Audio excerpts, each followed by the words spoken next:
নমস্কাৰ বন্ধুসকল, আজি মই আপোনালোকৰ মাজলৈ এটি নতুন ভিডিঅ' লৈ আহিছোঁ। আজি মই যাম কাৰ্বি পাহাৰৰ প্ৰাকৃতিক পৰিৱেশৰ এটা সৌন্দৰ্য উপভোগ কৰিবলৈ, আৰু এই প্ৰাকৃতিক পৰিৱেশৰ মাজত থকা এটা বিশেষ ধৰণৰ মন্দিৰ আপোনালোকৰ মাজত আজি মই দেখাব বিচাৰিছোঁ। গতিকে দেৰি নকৰোঁ, আহক আমি এই প্ৰাকৃতিক সৌন্দৰ্যৰ মাজত থকা মন্দিৰভাগ দেখা কৰোঁ।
এতিয়া আমি আহি পালোহি আমাৰ গন্তব্যস্থান কাৰ্বি পাহাৰৰ মাজৰ সেই ধুনীয়া মন্দিৰভাগ।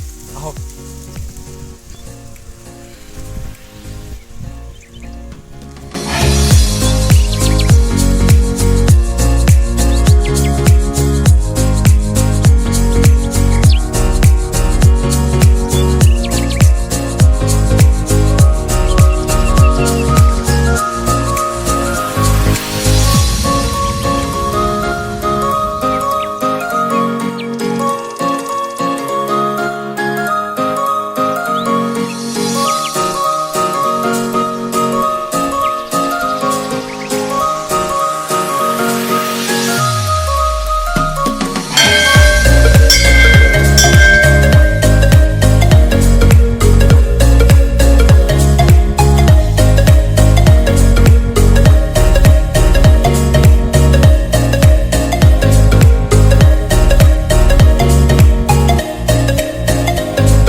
গোলাঘাট জিলাৰ বোকাখাট মহকুমাৰ চাপজুৰিৰ পৰা দক্ষিণলৈ আপোনালোকে আহিলে কাৰ্বি পাহাৰ পাব, আৰু এই কাৰ্বি পাহাৰৰ মনোমোহা প্ৰাকৃতিক সৌন্দৰ্যৰ মাজত এই ভাগ হৈছে এভাগ মন্দিৰ।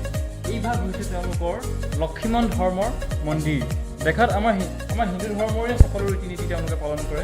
এয়া আপোনাৰ মন্দিৰৰ পূজাৰী আছে ইয়াত, আৰু আপোনাৰ মন্দিৰভাগ ইয়াত এই মন্দিৰৰ পৰিসৰৰ ভিতৰত কোনো ধৰণৰ মাছ মাংস জাতীয় বস্তু নিষিদ্ধ।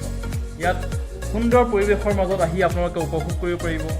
এতিয়া গতিকে আমি আহিছোঁ যিহেতু এই মন্দিৰভাগত এটি সেৱা এটা কৰি যাম।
কাৰ্বি পাহাৰৰ এই ধুনীয়া পৰিৱেশৰ মাজত এই ধুনীয়া মন্দিৰ ভাগ দৰ্শন কৰিবলৈ আপোনালোকেও আহিব।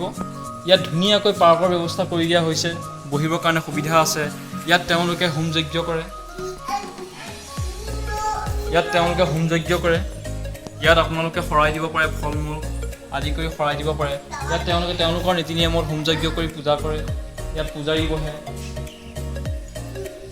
বৰ্তমান পূজাৰী নাই, পূজা কৰি গ'লগৈ। ইয়াত আমাৰ যেনেকৈ সত্ৰসমূহত ভকত থাকি লয়, ইয়াতো তেনেকৈ তেওঁলোকৰ ভকত কেইজনমান ভকত তেওঁলোকে ইয়াত থাকি ল'ব পৰা ইয়াত ব্যৱস্থা আছে। তেওঁলোকৰ বহা আছে, তেওঁলোকে ইয়াত থাকি লয়। আজি তেওঁলোক নাছিলে ইয়াত।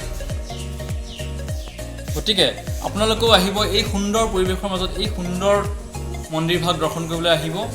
এতিয়া আমি যাওঁ মন্দিৰৰ বাকী অংশসমূহ আমি দেখাওঁগৈ, আহক।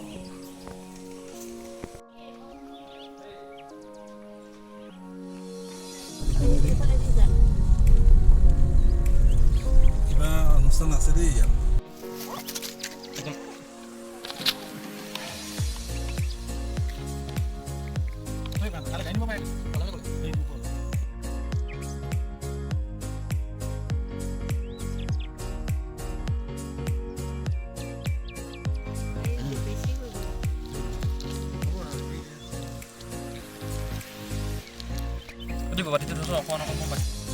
বন্ধুসকল, আমি কাৰ্বি পাহাৰৰ মাজৰ সেই বিশেষ মন্দিৰ ভাগ দৰ্শন কৰি এতিয়া উভতি আহি আছোঁ। গতিকে আপোনালোকে যদি এই ভিডিঅ'টো চাই অলপ ভাল পালে তেতিয়া লাইক কৰিব, ছাবস্ক্ৰাইব কৰিব আৰু কমেণ্টত কৰিব। আৰু যদি মোক কিবা পৰামৰ্শ দিব বিচাৰে আপোনালোকে কমেণ্টত দিব পাৰিব। ধন্যবাদ।